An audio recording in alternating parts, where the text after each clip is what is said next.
आप एक अनिल महतो चुनौती देगा कि मैं चारों स्तंभ को चुनौती देता हूं कि मजदूरों को न्याय दिलाइए। अमीर जब गरीब को सताए तो उसे व्यापार कहते हैं, और जब गरीब उसका प्रतिकार करे तो उसे हिंसा कहते हैं। परिवार को पहचान लिए, अब रक्त बहेगा, इस टाइप का बयान देने से डर नहीं लगता है? क्योंकि चुनाव भी सामने है। देखिए, लोकसभा चुनाव में आपको परेशानी हुई भाई थी। को आप परेशान कीजिए ना, इस बार तो बोल दिए परेशानी कीजिए, अगर परेशानी हुई तो आर पार होगा इस बार। टाइगर ने घोषणा किया कि हम डुमरी से लड़ेंगे और मांडू से लड़ सकते हैं। क्यों ये सभी सीटें आपने क्या देख करके चूज किया? आप जाके रिपोर्टिंग कीजिए, आप किसी भी गांव-गांव में रिपोर्टिंग कीजिए। अगर 100 में से 50 लोग अगर हमें कह दें वहां से नहीं लड़ना, तो हम नहीं लड़ेंगे। आजसू के सुप्रीमो किस मंत्रालय, मुख्यमंत्री छोड़कर आपने किस मंत्रालय को नहीं संभाला? गृह मंत्रालय को, खेल मंत्रालय को, उप मुख्यमंत्री के विभाग, आपने किस मंत्रालय को नहीं संभाला महोदय? तो आप वो हिसाब दीजिए, अपने कार्यकाल का उत्तर दीजिए। मजदूरों का खून बहेगा तो इस पर पदाधिकारियों का बहेगा। अगर इनके साथ कुछ होगा तो हम लोग इसका रिवेंज लेंगे। पुलिस का लाठीचार्ज हुआ मजदूरों पर, तब हाँ, कानूनी प्रक्रिया में ये फिट बैठता है कि लाठीचार्ज होना चाहिए। लेकिन जब मजदूरों की बात आती है तो जीएम पर कार्रवाई काहे नहीं, उस उद्योग पर काहे नहीं कार्रवाई? आज तक किसी नेता ने ऐसे टेबल में पर बोतल पटक करके इस तरह से जीएम से आक्रोशित होकर बात नहीं किया, शायद इसलिए भी टिप्पणी कर रहे हो। झारखंड स्वाभिमान यात्रा 29 तारीख हो रहा है। आपका पार्टी बाहरी भीतरी को लेकर के शुरू से आंदोलन में रही है। इस बार फिर से एक चिंगारी छिड़ गया है। 12 बीमारी लेके चल रहे थे, क्या है उनका स्थिति अभी? देखिए, दवाइयाँ चल रही हैं, और फिलहाल कुछ स्पोर्ट्स को भी हम एक्टिविटी में अपना रखे हैं, तो नियंत्रण में है। तो अपने तबीयत का बहाना भी नहीं बना सकते हैं। विधानसभा का चुनाव काफी नजदीक है, यानी कह सकते हैं अपने दांव पर लगी है झारखंड वासियों की उम्मीदें। तो हमें अपने सेहत को, स्वास्थ्य को दांव पर लगाकर फिलहाल 2 महीना मैनेज करना होगा, कर रहे हैं। पूरे राज्य में जेल कैंप की क्या स्थिति है? क्या चुनाव का परिणाम आ सकता है? देखिए, जेएलकेम की स्थिति बहुत अच्छी है। स्थिति इतनी अच्छी है कि आज देखिए, देश की बड़ी-बड़ी पार्टियों को अपने विधानसभा में मंत्रियों को प्रभारी बनाना पड़ रहा है। उत्तर प्रदेश, मध्य प्रदेश, गुजरात, तमिलनाडु के जो बड़े नेता हैं, वो राज्य प्रभारी नहीं बन रहे हैं, वो विधानसभा के प्रभारी बन रहे हैं।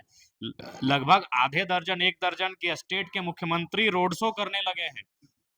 लगभग सैकड़ों सांसद रोड शो और कार्यक्रम करने लगे हैं। तो इसका मतलब स्पष्ट है कि हम लोग गंभीरता पूर्वक लिए जा रहे हैं, और हम लोग भी गंभीर हैं कि चुनाव का जो परिणाम होगा वह जेएलकेम के दृष्टिकोण से भी सकारात्मक होगा और पक्ष में होगा। टाइगर ने घोषणा किया कि हम डुमरी से लड़ेंगे और मांडू से लड़ सकते हैं। क्यों ये सभी सीटें आपने क्या देख करके चूज किया? देखिए, सबसे पहली बात है कि सरकार बनाने के लिए 41 सीट चाहिए, लेकिन 41 की शुरुआत होती है 1 से, और जेएलकेम के दृष्टिकोण से देखा जाए तो 1 सीट का नाम है डुमरी। नाम क्यों है 1 सीट का नाम डुमरी? ए से नहीं है ना, वो क से, वो ड से डुमरी है, डी से डुमरी है। लेकिन एक इसलिए है वो सीट नंबर जेएलकेम के लिए कि सबसे ज्यादा 46 विधानसभा में हम लोग फाइट किए थे लोकसभा में। सबसे ज्यादा वोट नंबर 1 पर कोई विधानसभा था तो डुमरी था। और पार्टी का निर्देश यही है कि जो हमारा नंबर 1 सीट है, उसमें हमारे पार्टी के नंबर 1 लीडर, यानी जो पार्टी के केंद्र अध्यक्ष हैं, वही वहाँ चुनाव लड़ेंगे। तो अध्यक्ष महोदय जी, लोकसभा चुनाव अलग मुद्दे पे लड़ा जाता है, विधानसभा अलग मुद्दे पे लड़ा जाता है, तो कॉम्बिनेशन मैच करेगा? क्योंकि बहुत सारे जेएमएम समर्थक का भी कहना था कि इस बार टाइगर को हम लोग लोकसभा में वोट दे दिए। देखिए, सबसे पहली बात है कि नो डाउट, लेकिन हमने जो लोकसभा का चुनाव लड़ा था, वो भी क्षेत्रीय मुद्दों से ही लड़ा था। वही मुद्दा था हमारा कि भाई, कोयला हमारा तो हेडक्वार्टर कलकत्ता का नहीं चलेगा। तो मुद्दा तो हमारा स्थानीय मुद्दा लोकसभा में भी था, और स्थानीय मुद्दा विधानसभा में भी रहेगा। बाकी देखिए, जनता की क्या राय है वो जनता पे है। मैंने बार-बार कहा कि मैं थोपा हुआ लीडर नहीं बनूँगा। जनता ने मुझे डुमरी के लिए आमंत्रित किया है, मैं उनके आमंत्रण को, उनके निमंत्रण को स्वीकार करके डुमरी प्रवेश कर रहा हूँ। मैं अपने आप को वहाँ थोप नहीं रहा हूँ। आप जाके रिपोर्टिंग कीजिए, आप किसी भी गाँव-गाँव में रिपोर्टिंग कीजिए। अगर 100 में से 50 लोग अगर हमें कह दें वहाँ से नहीं लड़ना, तो हम नहीं लड़ेंगे। क्या मुद्दे होंगे? मुद्दों की बात नहीं की अभी तक। देखिए, सवाल वो नहीं है, सवाल ये है कि डुमरी हमारी पहली सीट है, और पार्टी कहीं न कहीं हमारी इस भविष्य पार्टी का ये विधानसभा का चुनाव तय करेगा। और पार्टी का मुख्य लीडर, पार्टी का प्रेसिडेंट होने के नाते मेरी ज़िम्मेदारी बनती है कि चुनौती को स्वीकार करना और परिस्थितियों का सामना करना। तो इसलिए नंबर 1 सीट पर पार्टी के केंद्र अध्यक्ष का दाँव रहेगा। सुदेश महतो इतने दिनों तक चुप थे, लेकिन अब आपके ऊपर निशाना साधते हुए कह रहे हैं कि इन्होंने क्रांति करने का चरित्र को बदल दिया है। ये लोग इंतजार करते हैं कि कब कंपनी में लोग मरेंगे तो ये लोग जाके जीएम से वार्ता करेंगे। बहुत ही निम्न और बहुत ही घटिया किस्म का बयान आजसू पार्टी के प्रमुख महोदय ने देने का काम किया है। चूँकि मौत पे भी अगर वो राजनीति कर रहे हैं, किसी परिवार को अगर मुआवजा मिल रहा है, तो ये दुर्भाग्यपूर्ण बयान उन्होंने दिया है। सबसे पहला बात, जीवन और मरण किसी के बस में नहीं होता है और हमने तो हज़ार बार कहा है कि हम लोग चाहते हैं कि ऐसे आंदोलन की ज़रूरत ही ना पड़े। किसी के साथ घटना घटे और उस परिवार को मुआवजा मिल जाए, उस परिवार के आश्रित को नौकरी मिल जाए। वहाँ हम लोग तब एंट्री करते हैं जब वहाँ प्रशासन की मनमानी होती है, वहाँ प्रबंधन की मनमानी होती है, वहाँ नेताओं की चापलूसी होती है, तब जेएलकेएम और जयराम महतो की सेना वहाँ प्रवेश करती है। तो एक आजसू के सुप्रीमो जिन्होंने 19 वर्षों तक लगातार राज्य की राजनीति में सत्ता में काबिज रहे, वो खुद 14 वर्षों तक, डेढ़ दशकों तक मंत्री बन के रहे हैं और उनके मुख से एक नई नवेली पार्टी के खिलाफ इस प्रकार का जहर उगलना, मुझे लगता है अपनी इस उम्र के पड़ाव में अपनी राजनीतिक शुचिता को खो रहे हैं। उन्हें जनता के बीच अपने 19 सालों का हिसाब लेके आना चाहिए था कि 19 साल से आप गठबंधन में सरकार में रहे हैं, किसी न किसी रूप में आप रहे हैं। क्या आपकी उपलब्धि है? 14 साल आज आप किस मंत्रालय, मुख्यमंत्री छोड़कर आपने किस मंत्रालय को नहीं संभाला? गृह मंत्रालय को, खेल मंत्रालय को, उप मुख्यमंत्री के विभाग, आपने किस मंत्रालय को नहीं संभाला महोदय? तो आप वो हिसाब दीजिए, अपने कार्यकाल का उत्तर दीजिए। लेकिन अगर वो एक नई नवेली पार्टी जो किसी प्रकार लड़ झगड़ के संघर्ष करके केस मुकदमा खा के किसी को अगर मुआवजा दिला रही है, उस पर इस प्रकार से निम्न टिप्पणी करना उनकी राजनीतिक सुचिता में निम्नता का परिचय दे रही है। अच्छा, आज तक किसी नेता ने ऐसे टेबल में पर बोतल पटक करके इस तरह से जीएम से आक्रोशित होकर बात नहीं किया, शायद इसलिए भी टिप्पणी कर रहे हो। देखिए, सबसे पहली बात मैं आपको स्पष्ट कहना चाहूंगा, बाघमारा का वो वीडियो कहीं ना कहीं इस राज्य से बाहर भी चर्चा का विषय है और वीडियो को देखने के बाद सो कॉल्ड पढ़े लिखे 95% नहीं, 5%, 2-3% लोगों को लगा कि नहीं, ये व्यवहार उचित नहीं है। सबसे पहली बात मैं आपको कहना चाहूंगा, उस वीडियो को नहीं करने से भी सोशल मीडिया के प्लेटफॉर्म पर 50 लाख लोगों ने देखा है। आप उनके कमेंट्स को, उनकी प्रतिक्रिया को चेक कीजिए। हमें लगता है 95% लोगों ने हमें सही ठहराया है। अब सवाल ये, चलिए मैंने माना कि मेरा बयान हिंसक है, मेरा व्यवहार हिंसक है, चलिए मैं अपने आप को हिंसक कुछ देर के लिए मैं मानता हूं कि मेरा वो रूप हिंसक रूप है, लेकिन मुझे समर्थन करने वाले 95% है, यानी उस हिसाब से वे लोग भी हिंसक हैं, वे लोग भी हिंसक विचारधारा के समर्थक हैं, बिल्कुल हैं। अब सवाल उठता है कि इतनी बड़ी जनसंख्या, यानी 50 लाख में लगभग 45 लाख लोग हिंसा की विचारधारा का समर्थन क्यों कर रहे हैं? क्यों हम हिंसक व्यवहार का मेरा समर्थन कर रहे हैं?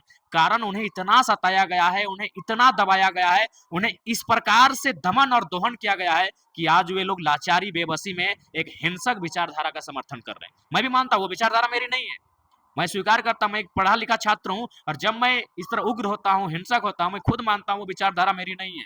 लेकिन सवाल है कि वहां मैं अकेले नहीं हूं, उस विचारधारा को, उस व्यवहार को समर्थन करने वाले लाखों, लगभग 40 लाख से ज्यादा लोगों ने समर्थन किया धनबाद और बोकारो में। सवाल है क्यों किया? यानी वे लोग भी कहीं ना कहीं हिंसक व्यवहार को समर्थन करने का कारण यही है, अन्याय। एक मार्क ट्वेन नाम के एक दार्शनिक ने बहुत बढ़िया बात कही है कि अमीर जब गरीब को सताए तो उसे व्यापार कहते हैं और जब गरीब उसका प्रतिकार करे तो उसे हिंसा कहते हैं। जब पुलिस का लाठीचार्ज हुआ मजदूरों पर, तब हाँ, कानूनी प्रक्रिया में ये फिट बैठता है कि लाठीचार्ज होना चाहिए, लेकिन जब मजदूरों की बात आती है तो जीएम पर कार्रवाई काहे नहीं, उस उद्योग पर काहे नहीं कार्रवाई, उद्योग नहीं, उस उद्योगपति पर क्यों नहीं कार्रवाई जिसने टेंडर लिया है, चाहे खेमका रहे, संजय उद्योग रहे, उस पर कार्रवाई क्यों नहीं? देखिए, जब बाघमारा के विषय को अगर आप सुनेंगे ना, तो आपके पांव तले जमीन खिसक जाएगी और आप, मैं नहीं, उस समय आप भारत की चारों व्यवस्था को चुनौती देंगे। ये जो लोकतंत्र के 4 स्तंभ है, आप एक अनिल महतो चुनौती देगा कि मैं चारों स्तंभ को चुनौती देता हूं ताकि मजदूरों को न्याय दिलाइए। वहां क्या हो रहा है? बीसीसीएल, आपको मालूम है, कोयला खनन कार्य बीसीसीएल देखती है, कहीं सीसीएल देखती है, कहीं एसीएल, इस तरह 8 यूनिट्स और 2 सब्सिडी, यानी 10 या 11 यूनिट्स देखती है। बागमारा में बीसीसीएल कोयला खनन का काम देखती है। अब वो, चूंकि अब क्या करती है, बीसीसीएल टेंडर देती है किसी एजेंसी को, किसी इंटरप्राइजेज को टेंडर देती है। वहां खेमका इंटरप्राइजेज, संजय उद्योग इंटरप्राइजेज ने टेंडर लिया है, यानी अब मजदूर लेकर कौन आएगी? बीसीसीएल लेकर नहीं आएगी, वह टेंडर लेने वाली कंपनी। मजदूर वो ले आए कितना? 133। 6 साल से काम चल रहा है, कोयला कोड़ने का, गाड़ी में भरने का, ये काम 6 साल से चल रहा है। लेकिन सवाल ये बन रहा है कि उनको पेमेंट कौन कर रहा है? हमने तो यही सवाल किया था ना, उनको संजय उद्योग पेमेंट कर रही है, खेमका और संजय उद्योग, तो वहाँ आउटसोर्सिंग कंपनियां हैं, संजय उद्योग और खेमका, वे लोग पेमेंट नहीं कर रहे हैं, बीसीसीएल उनको पेमेंट नहीं कर रही है, तो पेमेंट कौन कर रहा है? सवाल ये उठता है। प्रतिनिधि पे सवाल। सवाल ये उठ रहा है, हम प्रबंधन पे सवाल उठाएंगे, हम उस सिस्टम पे सवाल उठाएंगे कि उनको पेमेंट कौन कर रहा है। दूसरी बात, एचपीसी रेट के तहत जो मजदूरों का वेतन होता है वो लगभग 32,000 होता है और सरकारी कागजों में भी 32,000 का पेमेंट ये जो चालाक किस्म के जो पदाधिकारी हैं, चालाक किस्म के जो प्रबंधन के पदाधिकारी हैं, वो शो भी करते हैं कि मजदूरों को 32,000 जा रहा है, लेकिन मजदूरों को मिलता है 4600, 5200, 5600, 5900, 6200, 6400, सबको मन जैसा मूड हो रहा है। अब एक सवाल है, उनका पेमेंट 32,000 शो हो रहा है, 6,000 मिल रहा है, तो बीच का जो उनका 24,000, 25,000, 20,000, 22,000 वो किसके खाते में जा रहा है? आप कल्पना नहीं कर सकते हैं कि जो अन्याय बाघमारा में और तमाम कोलियरी के क्षेत्रों में हो रहा है, ये अन्याय अंग्रेजों के कालखंड में भी नहीं होता था। अंग्रेजों के काल में भी इतना अन्याय नहीं होता था। तो वही हमने सवाल उठाया कि बीसीसीएल जवाब दीजिए, तो बीसीसीएल ने कहा कि नहीं, हमने टेंडर दिया है, तो टेंडर देने वाले लोग भी वही थे, टेंडर लेने वाले। संजय उद्योग के प्रतिनिधि थे, खेमका के प्रतिनिधि थे। मैंने तुरंत सवाल किया उनसे कि क्या आप इनको पेमेंट करते हैं? उन्होंने कहा नहीं, हम भी पेमेंट नहीं करते हैं। तो वो जो 133 मजदूर हैं, क्या वहाँ घास छील रहे हैं या घास उखाड़ रहे हैं? तो कुल मिलाकर पर्दे के पीछे से कोई तीसरा पार्टी उनके पेमेंट को हड़प रहा है।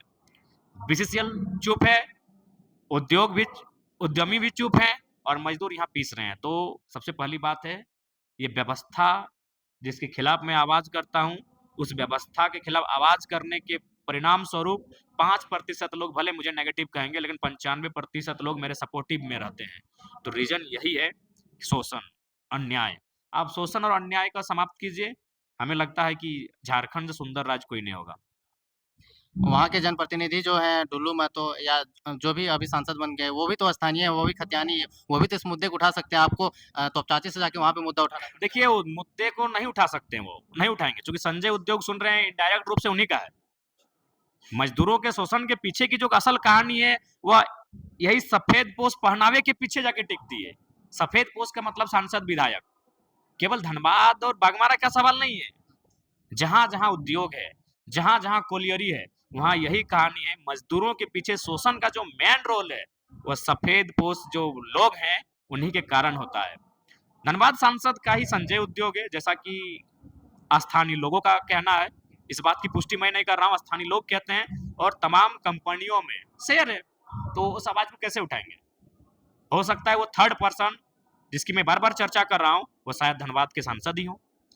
अच्छा, आप जो तमाम जो मुद्दे उठाते हैं झारखंड को लेकर के, आपको इस टाइप से जीएमएम को आंख दिखा देना है या परिवार को पहचान लिए अब रक्त बहेगा, इस टाइप का बयान देने से डर नहीं लगता है? क्योंकि चुनाव भी सामने है, लोकसभा चुनाव में आपको परेशानी हुई थी। को आप परेशान कीजिए ना, इस बार तो बोल दिए परेशानी कीजिए, अगर परेशानी हुई तो आर पार होगा इस बार। आखिर कब तक चुप रहेंगे? हमें नहीं लगता है कि हम लोग घोंट पी पी के बर्दाश्त करेंगे। तब तक झारखंड आज लूट जाएगा। जब आप समय का इंतजार करेंगे कि नहीं चलो समय जगह पे आने दो, जगह पे आने दो, झारखंड लूट जाएगा। हमने क्या कहा है? मजदूरों का खून बहेगा तो इस बार पदाधिकारियों का बहेगा। अगर इनके साथ कुछ होगा तो हम लोग इसका रिवेंज लेंगे, लेकिन हमने पहले ये कहा कि मजदूरों के साथ कुछ ना हो, आपके साथ कुछ नहीं होगा। Most popular YouTuber Manish Kashyap और बीजेपी नेता आपके ऊपर टिप्पणी करते हैं कि जयराम महतो को कपड़ा पहनने का ढंग नहीं है, संजय मेहता ने इनको पहनाया, नेता बनाया और आज उनका उनका सम्मान नहीं करते, उन्हीं को पार्टी से निकाल दिए। दे मरते वो आया है वहाँ, उसका पहले आता पता है क्या? आप सबका बात करते हैं उस शख्स पे हम तभी बात करेंगे, वो अभी नया संगठन बनाया है। जिस दिन वो 8.5 लाख वोट लेकर चले आएंगे, विधानसभा के चुनाव वो लड़े, स्वागत है उनका, उनको हम शुभकामनाएं दे रहे हैं। तो जिस दिन वो वोट लेके चले आएंगे, उस दिन हम उन पे बात करेंगे। मनीष कश्यप भी आपके ऊपर बड़े-बड़े आरोप लगा के चले गए हैं झारखंड से।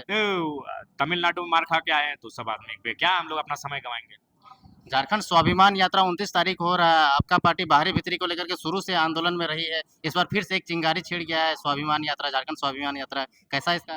देखिए, सीधा सा बात है, राज्य में सबका स्वागत है, किसी को हम लोग लेकिन सवाल है, प्रथम झारखंड के लोग रहेंगे और इस बात को स्वीकार करना होगा। जयराम महतो क्या इस बात को स्वीकार करते हैं कि लोकसभा चुनाव के टाइम में हम लोग बूथ स्तर पे मजबूत नहीं थे, इसलिए कहीं न कहीं नेगेटिव रिजल्ट आया। इस बार बूथ स्तर को लेकर के क्या तैयारी? देखिए, बूथ के बिना आप चुनाव को नहीं जीत सकते। बूथ जीतेंगे तभी आप युद्ध जीतेंगे। तो हम लोग की तैयारी अब बूथ स्तर की ही है। अप्रोच ऐसे आ रहे हैं बीजेपी से या अन्य पार्टी से अलायंस वगैरह के लिए? हाँ, बिल्कुल आ रहे हैं, लेकिन सारी सारी बातों को हम लोग दरकिनार करते हुए चुनाव झारखंड लोकतांत्रिक क्रांतिकारी मोर्चा के बैनर तले ही लड़ेंगे और अच्छी स्थिति में रहेंगे। सूची कब तक जारी कर रहे हैं? सूची 1-2 दिन में पहली सूची जारी हो जाएगी, उसके बाद धीरे-धीरे सूचियाँ जारी होगी। ये थे हमारे साथ में टाइगर जयराम महतो, जिन्होंने तमाम मुद्दे पे बात किया, खास करके बाघमारा वाला मुद्दे पे बात किया, जिस पे बहुत ही ज़्यादा रील्स हुए और यूट्यूब में वीडियोज़ वगैरह वायरल हो रहे थे। वीडियो कैसा लगा कमेंट सेक्शन में बताइए। बाकी वीडियो देखने के लिए धन्यवाद। जोहार।